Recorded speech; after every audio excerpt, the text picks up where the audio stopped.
I don't know, guys. I gotta say, this chapter of Kata High School was really fucking good. My word is not enough to convince you, and this throbbing sensation in my pants might be. Like, we saw a lot of the original, like, high school battle heroes from all the countries around the world fight, which I thought was interesting to see their own powers. Finally get to see Mubang Park go out and go have a moment of excellence. This guy has been the butt of jokes past like 200 chapters at least, and finally he like comes out. He came out hard. I mean, you guys know how much that's happening at Bishop's like with the release forms, and I mean, he like evaporated half of Romario's horse body, like the arm at least. I thought it's an arm. But yeah, do I think? Actually, guys, that panel with Wubang Park and the homeless guy, fire panel. I mean, panel alone is just insane. Like, I mean, it's like just completely epic. Like, both of them posing like that. Like, I'll have to do a cameo. Honestly, just a crazy setup with Mubang Park and his homeless friend going 2 for 2 with Shasha and Romario. And I mean, you guys already know I was talking about it earlier. You guys already know I was talking about it the other day. How about Bishop's second taboo form? I mean, you guys already know what the first taboo form. They're in taboo release 1.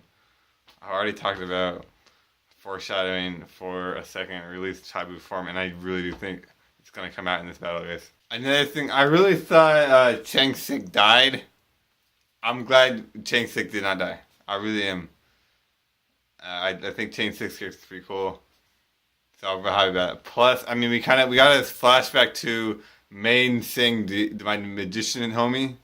That guy, if you guys didn't know, he was actually like one of the top. I want to say he was the strongest of the 6, but I mean, obviously, like Eve was strongest, and then I think Mubong Park is second up, and then I guess it was the magician dude. But see, yeah, whatever. Because I'm pretty sure the red-haired guy is pretty strong too, and then I guess that leaves the homeless guy, and and of course Nabong Tim. I think Bong Tim is the weakest of the 6, but they're all really strong, and honestly, they're all probably bad even. But that also gets into Jin Taejin. I guess I want to see a full power Jin Taejin because I think a full power Jin Taejin is I do think that's going to be somehow a villain. I think he's going to be somehow a villain, and I think he's going to be a final villain. And maybe I'm wrong.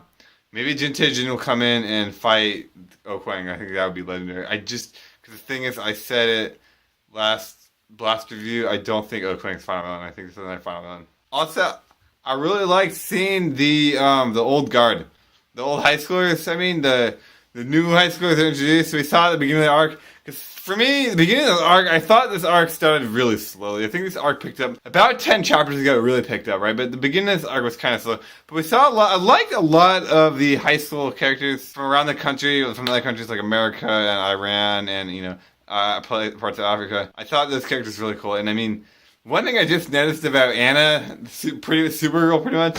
Okay, so she's basically Supergirl, right? Like, there's just no way, like, there's no argument for that.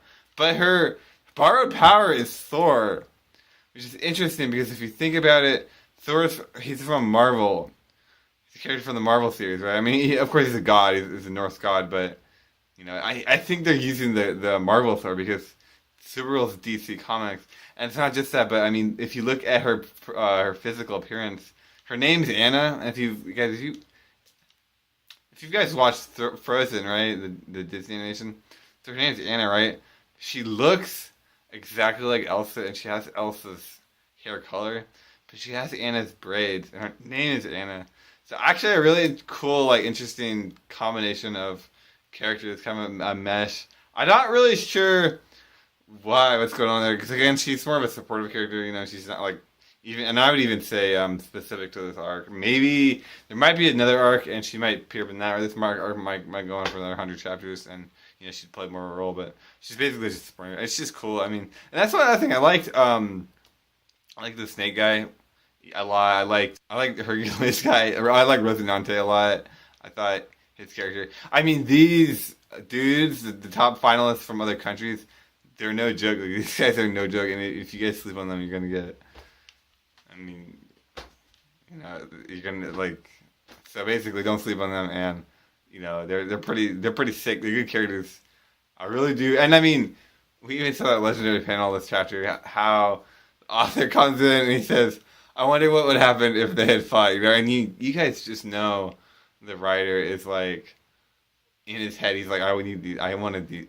I want to see those." Because I mean, the battles I got at high school honestly are by far the highlight, and I think that's cool because so many of these manga series or manhwa or like comic illustrations, the battles is not the highlight, and it's like in the anime they're animated really well, but to see battles in a highlight in a comic format, I think that's amazing. So anyway, I guess that being said, it's your boy Cook.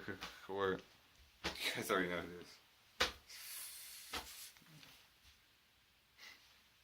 And I'm signing out here.